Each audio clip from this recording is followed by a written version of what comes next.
So, hey there, everybody.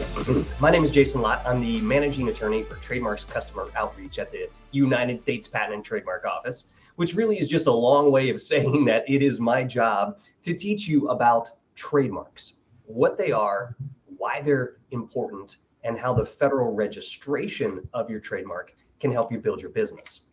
Now, this is what today is going to look like. I'm going to move pretty quickly through these things because there are a couple things Janelle wants to be able to talk about before we get into the Q&A today. So I'm going to move pretty quickly, but if you have questions, I want to answer them in all the time that we have remaining. Okay, so this is what's going to look like. We're going to talk about what trademarks are. We're going to talk about why you might want to register with the federal government. We're going to spend the bulk of the time talking about how to select or choose a strong trademark. And then we're very briefly going to touch on filing and registration. And the reason for that is because it's actually a pretty complex topic and we can't talk about it in just an hour. So I'm going to hit a couple of the highlights. And then obviously I want to spend a lot of time answering your questions. So let's dig into it and see what sort of questions you might have. So, one of the biggest questions that people often ask is, what is a trademark? There are lots of misconceptions that are out there about what they are. But I think if you take a look at this screen, this might help you think about a couple of important things with regard to trademarks. Now, the first thing that might jump out at you is the fact that you are seeing some logos and brand names that you've probably seen in your life, but you've probably never seen them in black and white. And you might be wondering, Jason, why in the world are you showing me black and white versions of these logos? Well, we're going to talk about why that is in just a minute. There's a very specific reason these big companies have registered their trademarks this way, and it's a reason that you can take advantage of as well to give yourself a little additional protection. But the main reason I want you to take a look at this is because if you see these logos, it's really, I think, going to help reinforce what a trademark is.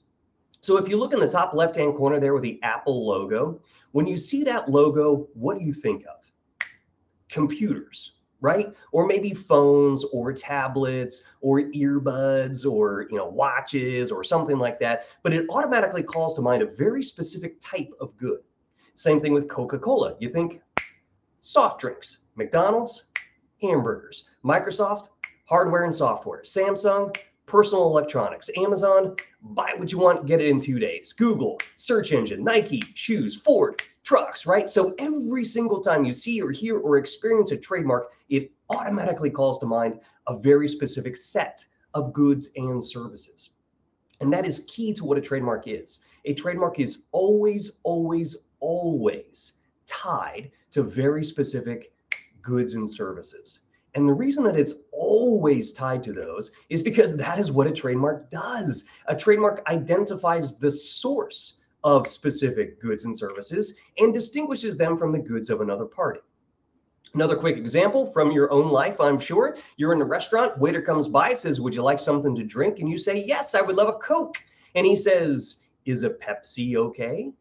And that is a trademark in action. You are using the Coca-Cola trademark to identify the source of the goods that you want.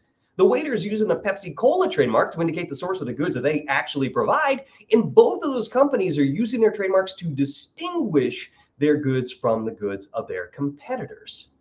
Right? So how does that apply to you in your life as a business owner? Well, what is it that you are using to identify the source of your goods and services? What are you using to help distinguish yourself from your competitors?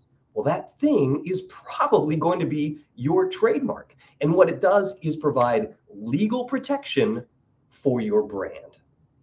Now, a lot of times people have questions about trademarks and they think they know what they are, and that's okay, right? These are kind of complex topics at times. But so let's talk about what a trademark is not, because there are people who think they know what it is and what it does, but maybe it's not true. Okay, so a trademark does not mean that you legally own a word or a phrase. It does not mean that you can stop people from saying that word or that phrase. And it does not mean that people owe you money if they say that word or that phrase. I've heard that one before. Jason, I want to get a trademark because that means if somebody uses it, they owe me a nickel. Nope, that's actually not how it works, right? So let's take a common example in mind here. How about Apple? So Apple is a registered trademark for phones and computers and things like that. Does that mean that Apple owns the word Apple? No. Can they stop me from saying the word Apple? No. Do I owe them money every time I say the word Apple? No, no, no, not at all. But what if I invented a new smartphone? Would I be able to call it an Apple smartphone? No. And that's because Apple has the exclusive right to use the word Apple to indicate the source of smartphones. Okay, you see how that works, right? So it is giving you protection, but it is protection that is limited. It's an exclusive right to indicate the source of very specific goods and services. All right, so let's talk about some of the most common types of trademarks. This is what most business owners think about when they think about trademarks. They're talking about brand names and slogans and logos, right? That's really what we're talking about. I mean, if you think about that first slide that you saw there, those are all pretty much brand names and logos, right? That's what most business owners are going to have, and most business owners are going to use to identify the source of their goods and services. So what you see on your screen right now are some examples that Coca-Cola has registered with us. And these are examples of a brand name, Coca-Cola, a slogan, "It's the real thing," and a couple of different logos. Now, the way that they appear on screen is probably different from the way that you're used to experiencing them in your everyday life. And the reason that they have registered their trademarks this way with us is, again, for a very specific reason. And it's a reason that you can take advantage of as well. So what you see in the bottom left-hand corner there is a brand name, Coca-Cola. Well, what Coca-Cola has done is taken advantage of the fact that it is up to you as the business owner to decide which version of your trademark you want to register with us. They have chosen, and they've registered different versions, but this is what I'm highlighting here. They've chosen to register what's known as the standard character format version of their brand name. See it down there in the bottom left-hand corner there, Coca-Cola appears in a Times New Roman font. Now, have you ever seen Coca-Cola brand name appearing in a Times New Roman font? Probably not, right? That's not how they use it, but it is how they registered it with us. And they did that because by registering the standard character format version of the trademark, it gives them this incredibly broad scope of protection. Because what it's saying is, hey, USPTO, I am not claiming, that my mark is always going to appear in a particular font or a particular style or color. What they're saying is, over the life of the trademark registration, I want to be protected regardless of how I'm using my brand name. I can put it in one font one day and a different font another day, a different font another day, and I still want to have protection. That's what a standard character format version registration is going to bring. Right? Because you're getting protection for the wording itself, not what it looks like. And they've done the same thing there with their "It's the Real Thing" slogan, right? They can put that in whatever font they want to. They put it in their Spencer font or, Comic Sans or whatever they want to, right? They're still going to be, still have that protection, right? Through that registration. So that's one option you have as a business owner when you apply to register your trademark with us. Now, another one might be you want to protect your logo, right? And that's totally fine. You can see two options down there on the bottom. One is what's often talked about as a composite mark. It's a combination of wording and a design. And that's the Always Coca-Cola button logo you see there. And the other is for the two-dimensional shape of their bottle, the design of their bottle. Well, those are both logos, both registered with our office. And you can see them there in black and white. And you might think back to that first slide, all those trademarks appearing in black and white, and you might be wondering why. Well, the reason that these companies have registered the black and white version of their trademarks with us is because that means over the life of the trademark registration, they are not tied to their trademark appearing in a particular color. They're saying, hey, USPTO, I'm not claiming any color in my trademark. And we say, cool. And that means over the life of the trademark registration, they can put it in whatever color they want to. And when they show us evidence of, hey, I'm still continuing to use my trademark here, we'll say, great. We don't care what color it's in. That's totally fine. So they're giving themselves flexibility over the life of the trademark registration. Now, a lot of times people think, oh, I have my trademark. this is what I have to register with you guys. Or I have a business name. This is what I have to register with you guys. Or this is what my logo looks like. You know, my niece put it together and she did it in these colors. I guess I got to protect it that way. No, not necessarily. It's up to you as the business owner to make that decision about which version of your brand name, your slogan, your logo you want to apply to register with us and ultimately protect. So I'm not allowed to give you legal advice. Okay, so what I'm saying, not legal advice. All right. However, what I can tell you is that oftentimes, and this is what I've seen in 20 years of working in the federal trademark registration field, oftentimes small business owners, if they don't have a whole lot of money to put towards trademark registration, they're going to do one of two things. If the wording is incredibly important to them, then they would apply to register it in that standard character format, which gives them that broad scope of protection for the wording itself. Or if there is a design or stylization that is to the trademark that's important to them, they might apply to register it in the other version called a special form format version, but they do it in black and white and not in color. So you are more than welcome to submit as many applications to our office as you'll want to. So if you want to register different versions of your trademarks to protect your trademark in just standard character, in black and white, you want the color, whatever, you can submit multiple applications, okay? But just remember, one version of the trademark per application. You can't combine a bunch of them into one. All right.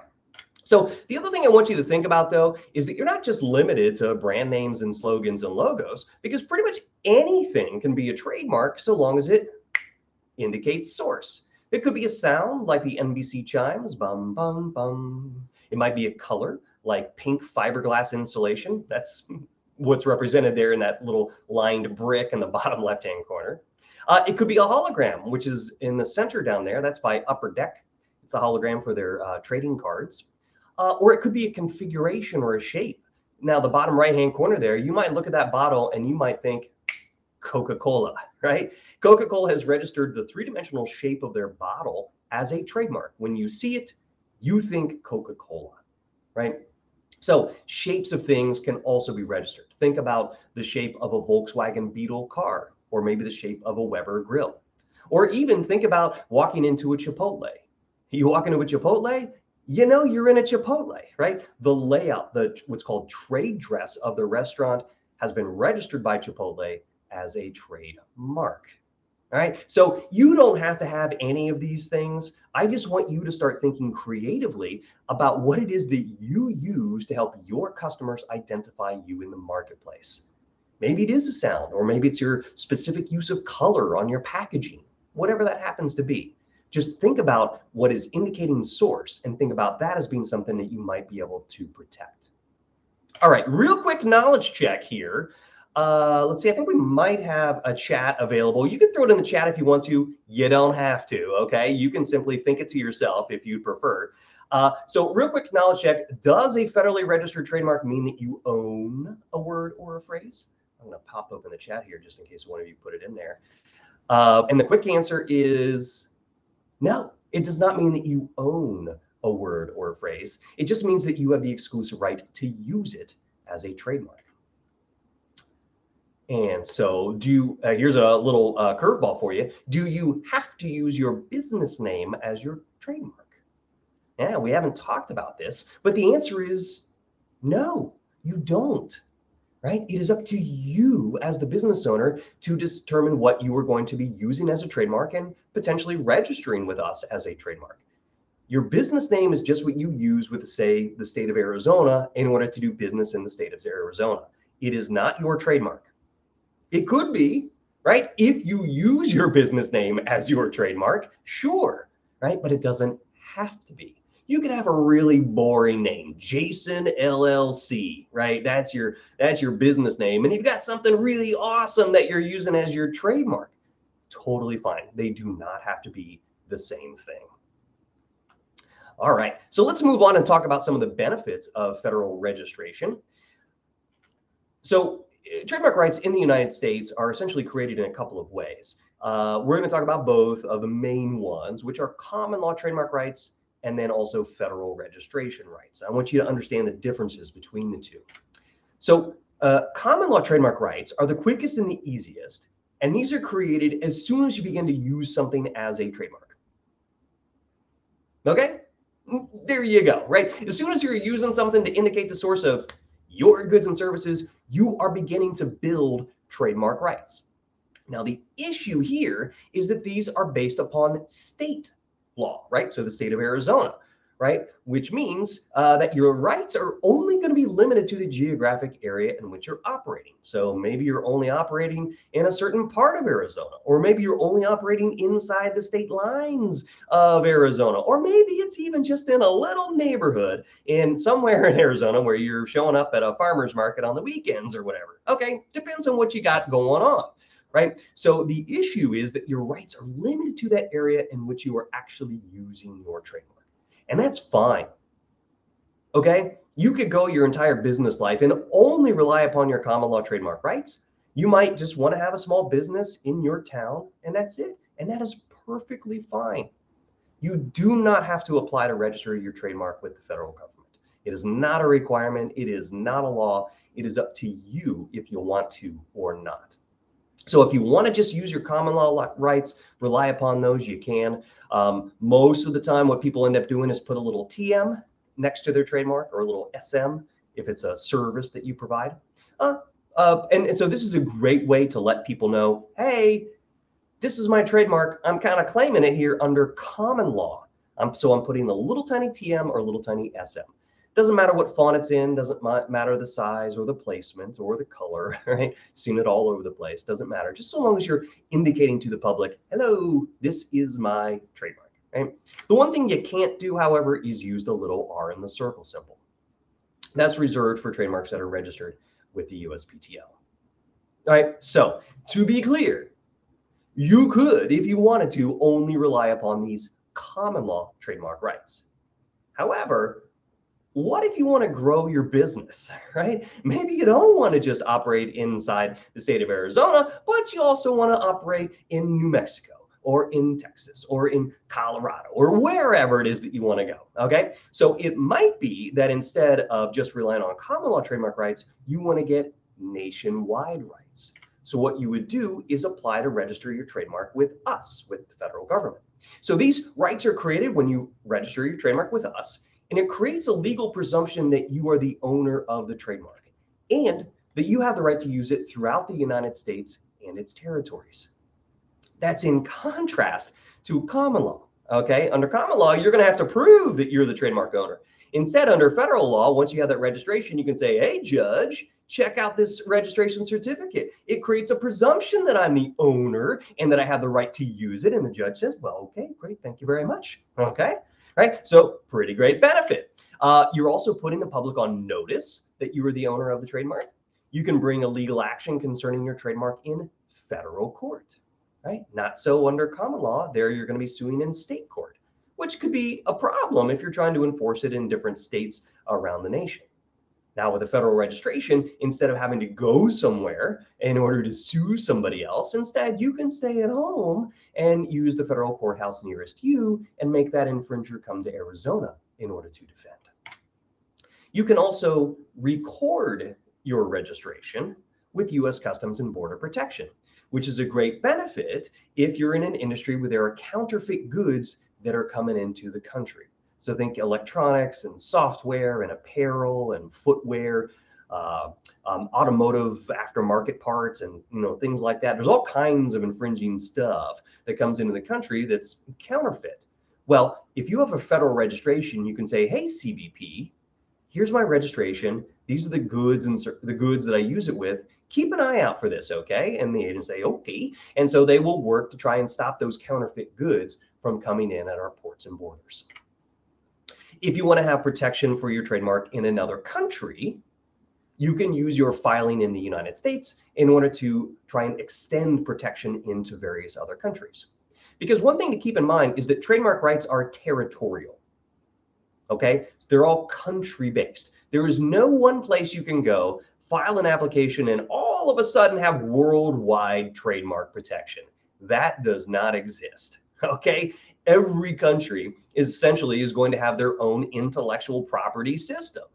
right? So if you want protection in the US, you file in the US. You want it in Mexico, you file in Mexico. You want it in Canada, you file in Canada, right? And that can become pretty overwhelming. But with a US application or registration, you can take advantage of an agreement that we have with other countries in order to try and extend protection into other member countries. You're still going to have to file applications essentially there. You're going to have to pay fees and things like that. But it's a way to help you streamline as you try and protect yourself around the world as you begin to expand your business. And the other thing to keep in mind is that you no longer need that TM or that SM. Instead, you can replace it with the little R in the circle symbol. Okay, sometimes people have asked me, hey, should I use a TM and an R in a circle? And the answer is no, not necessarily. You don't have to, because at that point, you already have the registration, so you can just replace the TM with the R in the circle. All right, real quick knowledge check. I didn't see anything in chat from before, so I'm assuming you're just speaking it to yourself. But are you required to register your trademark with the USPTO? Answer is no, you are not. You could always rely upon your common law trademark rights. There is no requirement that you apply to register your trademark with us. Sometimes people get tripped up on that and they think that they have to, and you don't. It is your choice as a business owner. And of course, real quick, does registering with us give you international protection? No, it does not. It only gives you protection in the United States.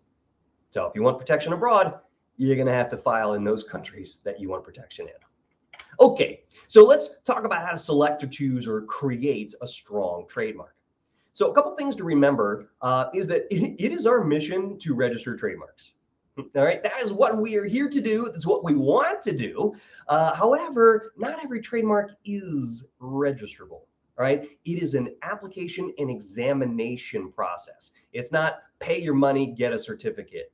That's not how it works. What you're doing is saying, hey, USPTO, I would like to apply to register my trademark with you, right? It's not, hey, USPTO, what you got? What you got? Let me see what you have there. Yes, I'll take that one, right? I'll buy that one or I'll get that one. Nope, that's not how it works. You're telling us what it is that you want to register. And then we take a look at it. An examining attorney will be assigned to your case and will make a determination about whether that trademark is registrable. Sometimes it is, sometimes it isn't. That's the job that I had when I first started at the USPTO, over 20 years ago now. And so we have a lot of folks at the office who do that examination.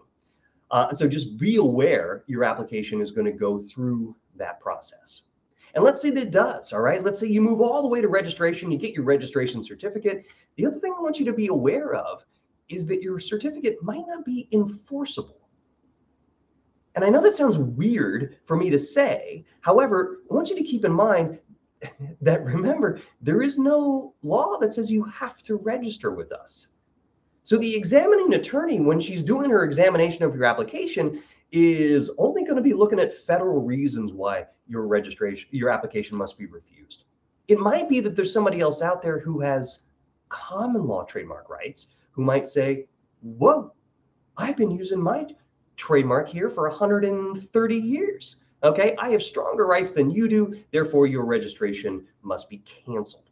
Okay, now that doesn't happen all that often, but I want you to be aware of it because this is a situation that you should be able to avoid by doing some research before you file. And that's what we're going to talk about here. I want to make sure that you're thinking about a trademark that is both federally registrable and legally protectable. All right. So the two things that I want you to keep in mind are the two main reasons why trademarks are refused registration at our office. Okay. This is what I want you to avoid, right? So I want you to avoid a situation where there's a likelihood of confusion, which manifests as a likelihood of confusion refusal issued by the examining attorney. And also, I want you to think about the strength of your trademark. And if it's too weak, it's going to be refused, which manifests as a descriptiveness refusal issued by the USPTO examining attorney. All right, we're going to talk about both of these concepts. And the first thing we're going to do is talk through likelihood of confusion. Okay. So essentially what we're talking about here, it's pretty straightforward. You're not supposed to be confusing consumers when they encounter your trademark in the marketplace and somebody else's. All right, that's the problem, right? Because what do trademarks do? They indicate source, right? If you're confusing people, yeah, it's not indicating source, you're causing confusion instead. So what's going to happen is the examining attorney is going to look at your application, going to look in our database, and she's going to ask the question, is your trademark confusingly similar to something that I find here in the database? And if the answer is, yeah, those trademarks look alike, or they sound alike, or they have a similar meaning, or a similar commercial impression, therefore, she's going to say, okay, let me dig a little bit deeper. And then she's going to ask the question, in addition to that, are the goods that you provide with your trademark related to the goods or services provided by the registrant? And if so, if they're related, if one company typically makes both of those things, then there's going to be a likelihood of confusion refusal that issues. Okay, so this is the likelihood of confusion test. It's a bit more complex than this, but it really kind of boils down to these two things. We're comparing trademarks. Are these two trademarks, yours and the registrant's, confusingly similar? And in addition to that, are the goods that you provide with the mark and the goods that the registrant provides with a mark related? And related does not mean identical, okay? And the issue is not, are they different? It's whether they're related, right? So think about it. Is peanut butter related to jelly? Yeah, probably. I mean, I remember from my childhood, there was a particular company that made peanut butter and jelly in the same jar, right?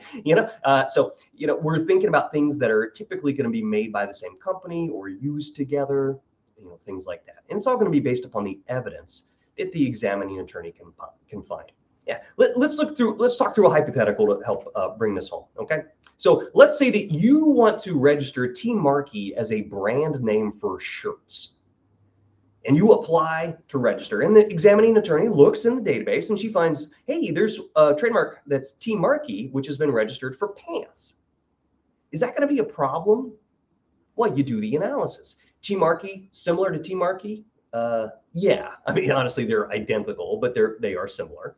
So then we move on. Are shirts related to pants? Yeah, right? The examining attorney is going to have no problem finding evidence that a company that makes shirts also makes pants. We as consumers are used to seeing the same trademark on shirts that we see on pants. Yeah, that's right. Look, clothing companies are making shirts, they're making pants, they're making socks, they're making shoes, they're making hats, they're making jackets, they're making sweatshirts, whatever, right? Okay, so here we're going to say shirts are related to pants. So therefore, your application would be refused registration. Let's change that hypothetical.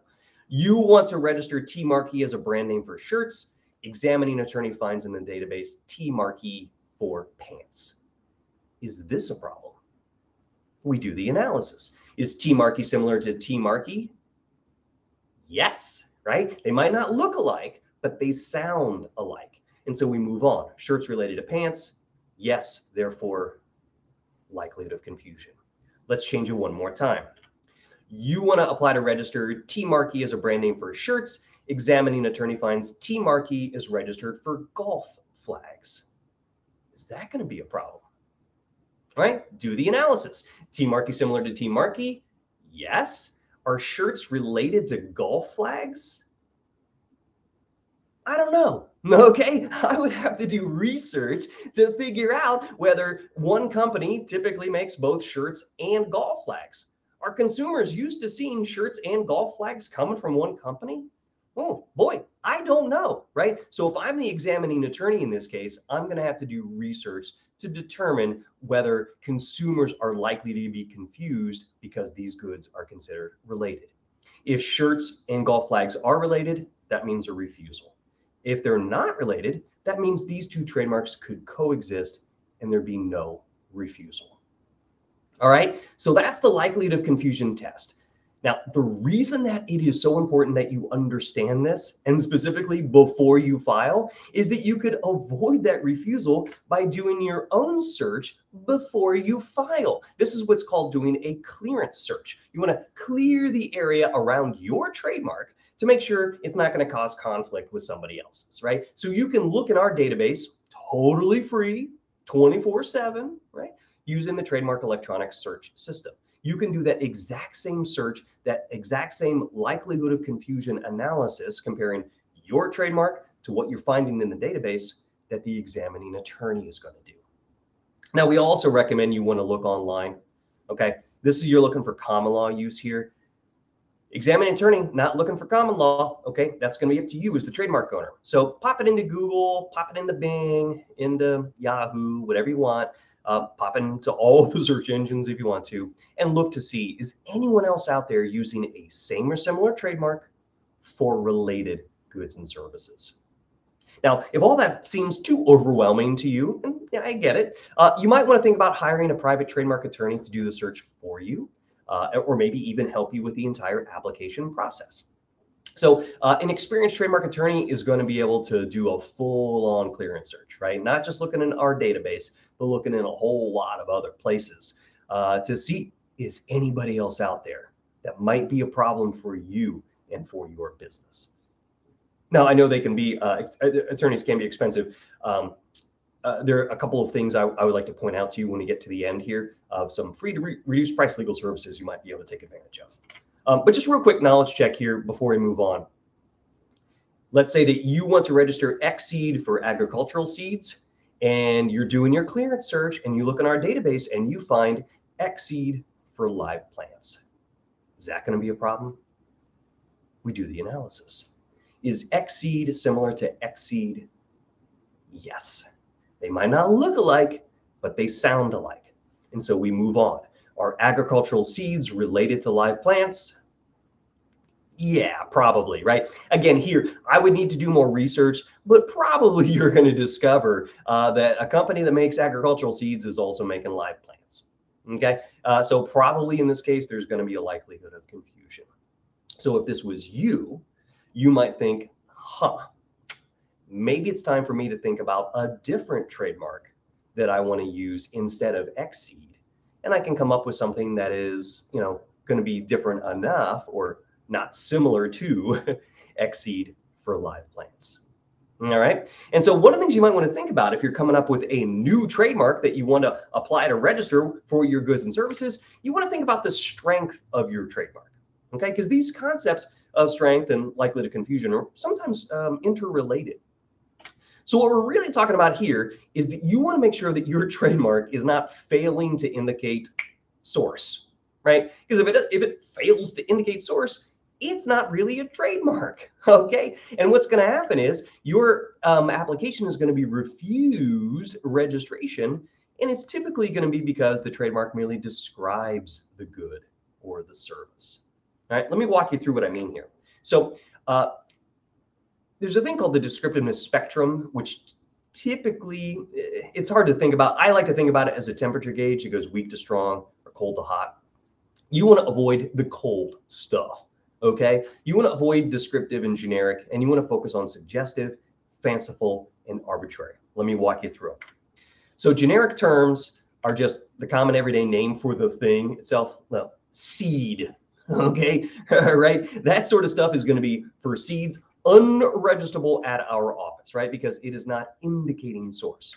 Another example would be milk for a dairy-based beverage, right? You'd never be able to register milk as a brand name for a milk-based beverage, right? Is that indicating source? No, not at all. It's just telling you what the thing is. Oh, well, I guess that's a carton of milk.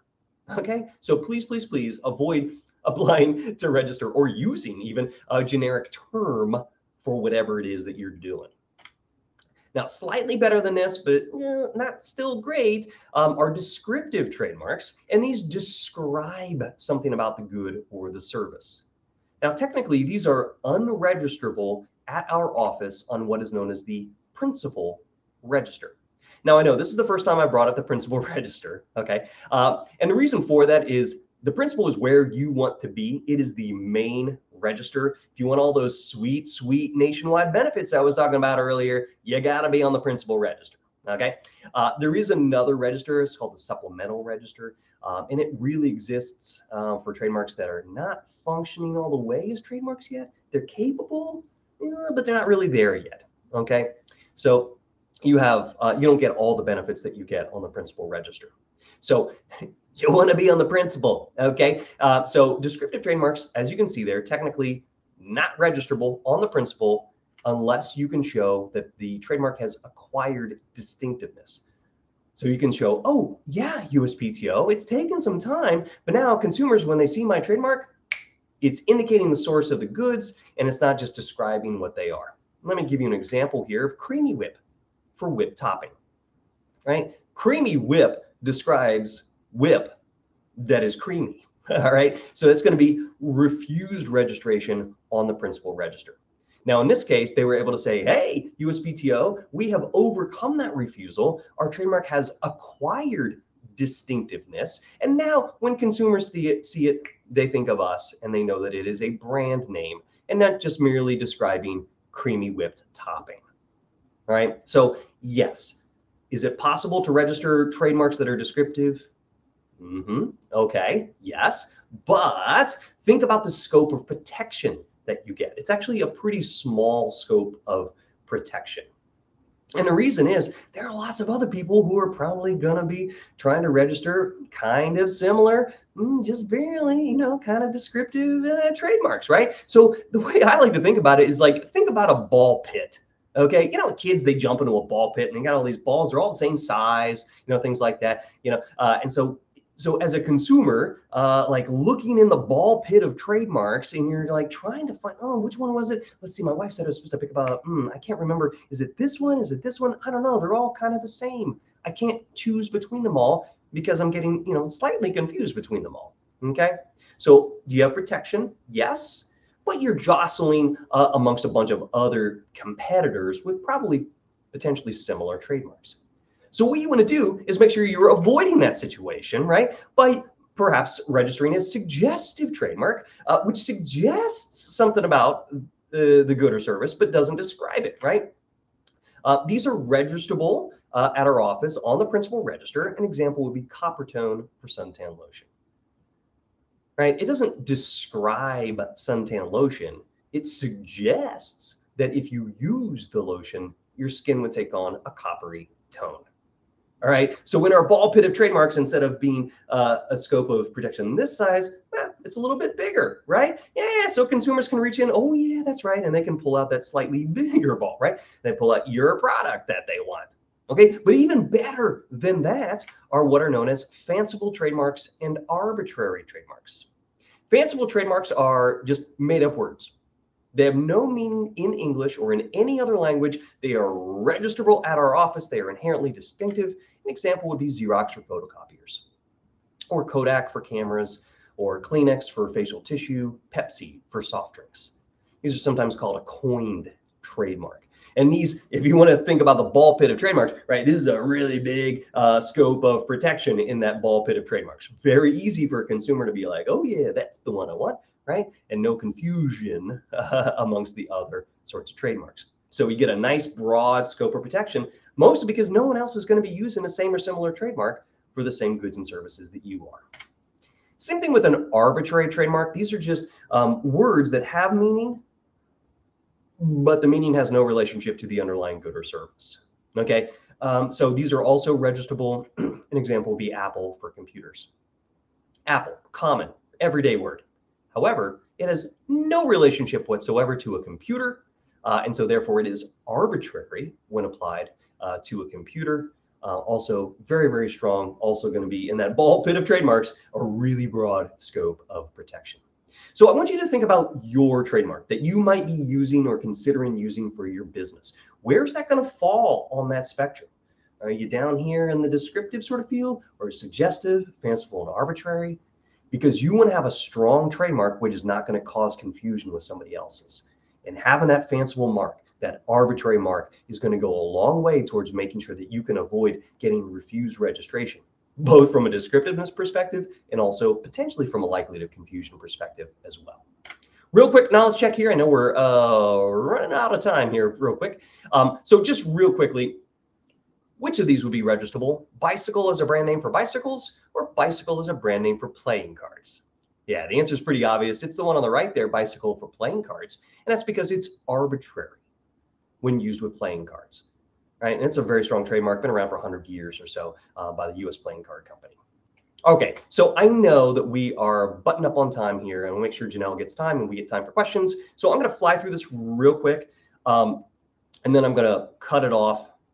Janelle can talk, and then we can talk more. Okay, if you decide to apply to register with us, real brief, this is kind of what the process looks like. You apply, we examine. There's a little thing called publication, and then hopefully you move on to registration. It's an electronic filing system called the Trademark Electronic Application System. You have a couple flavors of the form. Just a couple notes in terms of what has to go in the application. You have to tell us what the trademark is. It's called a trademark drawing. And again, it's up to you which version you submit with us. You have to tell us the goods and services that you use with a trademark, right? So think about likely to confusion. Tell us what the trademark is and tell us the goods and services you use with it. You have to identify a filing basis, your legal reason for being able to file with us. You have to let us know how to contact you. And of course, you have to pay a filing fee.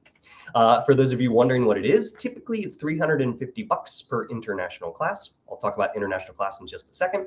But if you're willing to use the T's Plus filing option, then you do have $100 off the standard filing fee. And that's because we want you to use that form, all right? Because you are essentially front-loading your application, which makes it easier for the examining attorney to be able to examine it and process it more quickly. In order to figure out your filing fee, the answer is that it depends on how many international classes appear in your application. International class really is sometimes a confusing concept, but goods and services are divided up into 45 different international classes. Think about them as categories. And when you apply, you tell us, oh, I want to register my brand name for t-shirts. Okay, well, that's in international class 25.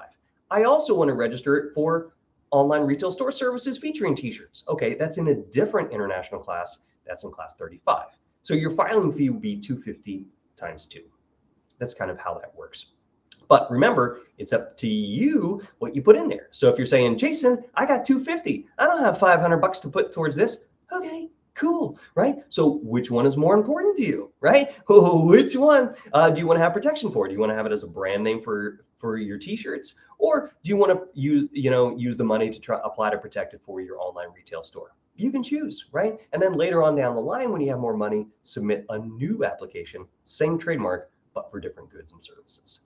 So there are multiple reasons why your trademark could be refused. We talked about the first two there, but just want you to be aware there are other reasons as well. Also make sure that you're aware it's up to you to enforce your trademark rights. We're not an enforcement agency, so it's up to you as the business owner. And also keep in mind that your trademark registration can last forever, so long as you file your post-registration maintenance documents with us and you're continuing to use it across state lines. And also just want you to be aware that your information does become public. Your information is public record. There are some things you can hide for security and safety purposes. But just be aware that the trademark field is like any other field out there today, and there are scammers and fraudsters that are going to try and trick you into paying money for things that you don't need to pay money for. So just want you to flag that for you, and please be aware, be very, very careful of things that you get in the mail, texts that you get, things like that. Okay, there are folks who are trying to separate you from your cash. Okay, real quick, are you guaranteed registration of your trademark? No. The application process. Now, you might be able to overcome the refusal, but you're not guaranteed anything. Anybody who says they can guarantee registration, that is not true. No one can guarantee registration of a trademark. Okay. And also, if your trademark registers, do you have to do anything to keep it alive? Yes, you must use it across state lines and file your documents with us. Okay. I'm going to quit right here, right? So Janelle can show you a couple things. I will point out we have lots of great resources on the website. There's also our Trademark Basics Bootcamp. So if you're not tired of me, you can come and hang out starting on January 10th at 2 p.m. Eastern on Tuesdays. It's a free 8-week course. We go into everything I talked about today and plus a whole lot of other stuff as well. If you want legal help, be sure to check out our law school clinic program. You can apply to become a client on one of these, and you'll be working with a trademark attorney and law students for free. Still got to pay your filing fees and stuff like that, but the lawyer costs nothing. Okay, so I'm going to turn it over to Janelle here. I'm going to stop sharing, and okay. You already took me away. Okay, great, perfect, great. Thank you so much, Jason. And Kaya, do I have presenter access yet? Yes, you do. Okay, perfect. Thank you. Okay. Hi, everybody. I'm Janelle Breedveld. Give me just a second here while I pull up my presentation.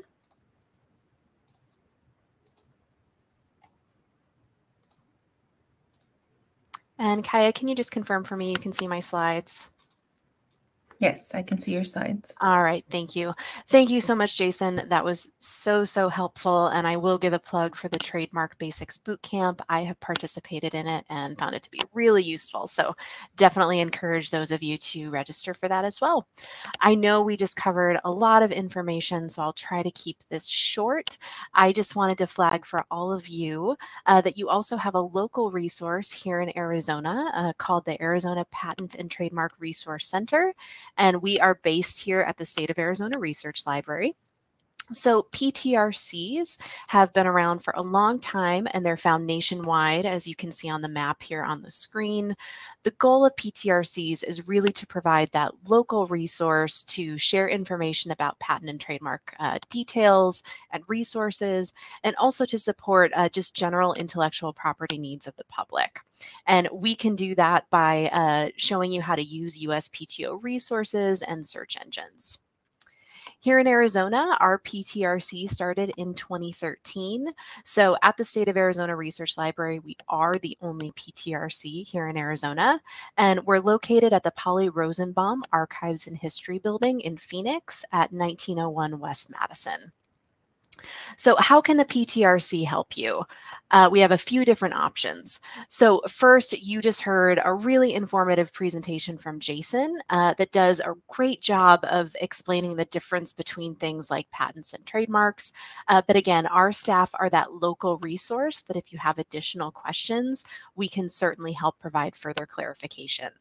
We can also demonstrate searches for you. So in databases like tests that Jason referenced, we can actually set up a Zoom call with you. We found that to be really helpful during the pandemic, and it's something that we've continued, where I can actually share my screen.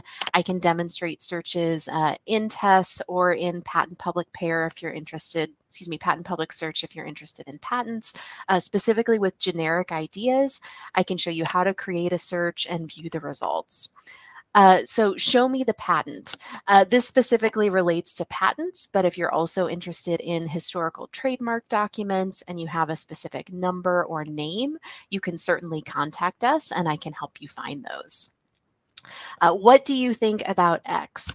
So as Jason said, I'm specifically a librarian. I'm not a lawyer, so I can't give you legal advice. I'm really glad that you may have ideas about trademarks or about patents, but I don't want you to disclose them to me. I want you to keep them protected. So what I can do is I can actually connect you to pro bono services that are available here in Arizona, both at the University of Arizona and at Arizona State University, where they may be able to take on your case and connect you with a lawyer. So I can't recommend specific lawyers, but I can also point you to those services, and I can point you to some directories that the USPTO has provided where you can make some of those decisions on your own. Lastly, location. So as Jason talked about, you can certainly register your trademark at the federal level with the USPTO. However, if you're interested in just registering here in Arizona, you can do that through the Secretary of State's Business Services Office. And if that's something that you want to explore, I can help show you how to get to those resources as well. So what was new this year in 2022 for our PTRC? Well, we launched 2 great research guides. The one you see on the screen here is for patents, but we also have one for trademarks. And really the goal of these was just to put all of the information, again, specifically here in Arizona, to help guide you through that patent or trademark application process. So there's basics on trademarks. There's information about doing research and applying. We also have a list of local resources. So these are going to be really great tools for you. And you can see the link here on the screen, but it's also included in the handout that I believe you should be getting from Kaya after our presentation today. And just finally, the best way to get in touch with us here at the Arizona PTRC is to use the link that's on the screen there. Once you visit that link, you'll see a web form pop up like the one you see on the left. And that's where you can include your contact information, your specific question, if it's about patents, trademarks, or intellectual property in general. If you're also interested in getting added to a distribution list for our PTRC programs here in Arizona, you could also complete this form and we can get you added that way. So in general, this is going to be the best way to get in touch with us. And as soon as I receive a copy of this form, I will follow up with you to help in any way I can. So ultimately, that is it for my update. Hopefully I kept that short enough where we have time for a few questions. Kaya, are there any questions in the chat? Yes, there is. We have the first one from Alexia. And she said, "Hi, Jason. Thank you for this informative and engaging presentation. Can you include your brand name acronyms in your application, or the acronym is considered a variation, for example, ABC for association, ABCA?" That's a great question. So in the end, it depends on how are you using your trademark. Do you use it as ABC Association, paren, ABCA, close paren? If so, sure. If that's what you want to protect, great. Acronyms can be included in, or they could be done separately. It really depends on what you as a business are using. If you always use ABCA, ABC Association underneath it, cool, that's great too. So the reason that it matters how you're using your trademark in interstate commerce is because you are going to have to show us evidence of how you were using it, right? It's called a specimen of use. And so if you say apply to register, ABC Association, paren, ABCA, close paren, we are going to think that when we see your specimen, it's going to say ABC Association, paren, ABCA, close paren. All right, that's what we're going to be looking for. So if you're not using it that way, please do not apply for it that way, right? We're going to want to see that match essentially between the wording that you apply to register with us and how it appears on there. So can you apply to register an acronym? Yes, absolutely. But just make sure you're not jamming a bunch of stuff in there together. Always make sure you're showing us a way in which you're actually using the trademark. Great question. Thank you, Jason. Next, we have one from Thomas. If I obtain federal registration, must I register in each state where I do business? No. Okay, again, not legal advice. Okay, Thomas. All right, I'm not giving you legal advice here. Okay, but really, what you're talking about are two different types of protection, right? So if you want to go, let's think about it in reverse. If you want to go state by state, I want to register in Arizona first because I'm operating here. Then I'm going to go New Mexico. Then I'm going to go Texas. Then I'm going to go Colorado. Then I'm going to go Utah, whatever, right?